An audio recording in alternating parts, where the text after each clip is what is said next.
Hola amigos de YouTube, ¿cómo están? Bienvenidos a mi nuevo video. Así que hoy tenemos un nuevo como tema, bueno, este video extra.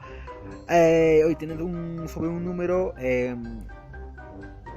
que sigue el número 1, que es número 2 en quechua.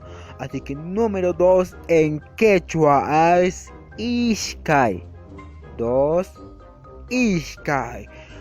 Por eso tienes que repetir varias veces hasta que memorices.